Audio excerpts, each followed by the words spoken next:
इउपिपिएलनि सायाव बेथ' माने गुबुन जायगानि गुबुन समस्थिनि मानसिमोन नालाय फेरेंगा सारा दा जोंनाव होफैनायाथ' एसे दुखुनांथाव बाथ्राखा गोजोननायाथ' थाखानाय नङा बे आरो 11 नं बावखुंग्रि बियाबाव बिपिएफ दोलोखौ अनसायनायनि दोहौ नर्थ नायगाव प्राइमारिनि इउपिपिएलनि मावथिफोरा बिपिएफआव जयनिं जायो।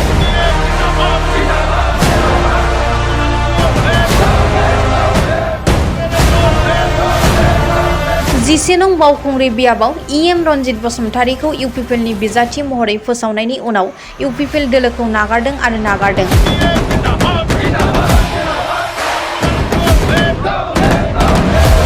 गोजोननाय मोनैखायनो फैखाबाय बुंनांगौ खोथा गैला आरोबाव माने आं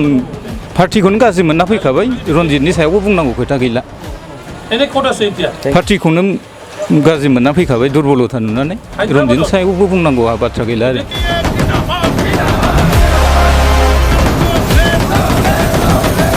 प्रमद बर' दैदेननाय इउपिपिएल दोलोखौ दुखु मोननानै इउपिपिएल दोलोनि मावथि आरो सोद्रोमाफोरा इउपिपिएल नागारना बावखुंग्रि बियाबनि एमसिएलए धनेश्वर गयारीजों सा 70निख्रुइ बांसिन मावथि आरो सोद्रोमाफोरा बिपिएफ हान्जायाव आखाइ हमफैनाय नुथाय।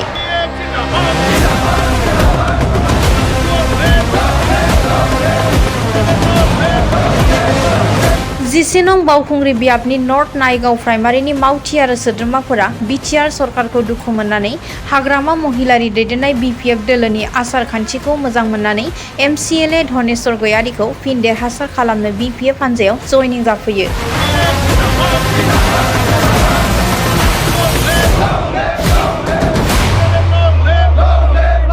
दिनै आङो फुंनिफ्रायनो मिटिं खालामगासिनो दं बे मोनाबिलि समाव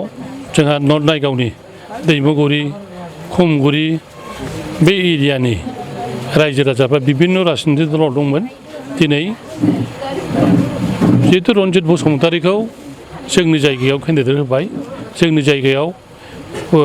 50,820 जनाव सासेबो केन्डिडेट मोनैलाय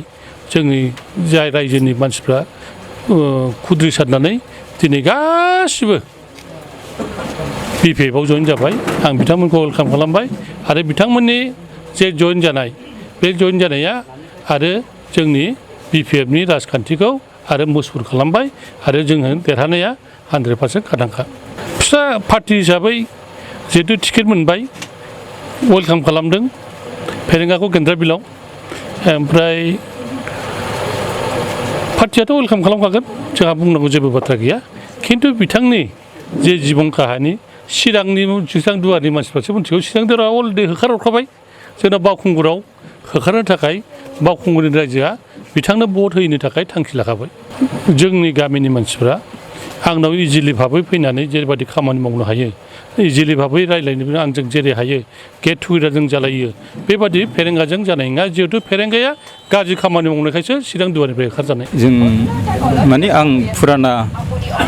इउपिपिएलनि सापर्टारमोन ओमफ्राय दा आं ओरैबायदि नुदों बे ससियेल मिडिया बायदिसिनायाव नुदों माने माबाया मा होनो दानि सोलिबाय थानाय गभर्नमेन्ट जोंनि बिटिसिनि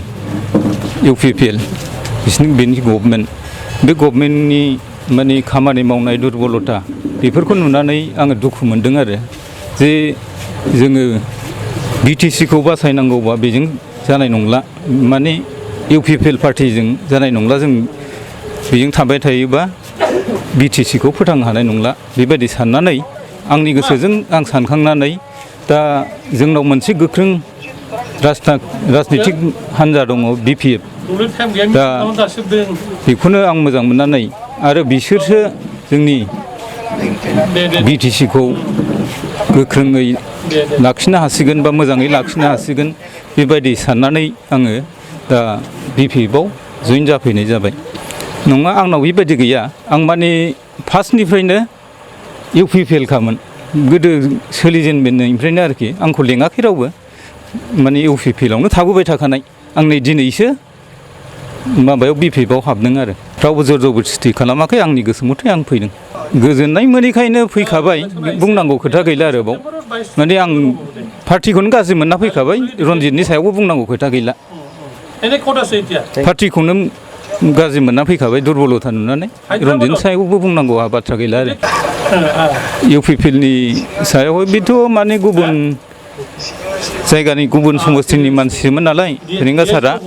दा जोंनाव होफैनायाथ' एसे दुखुनांथाव बाथ्राखा गोजोननायाथ' थाखानाय नङा बे आरो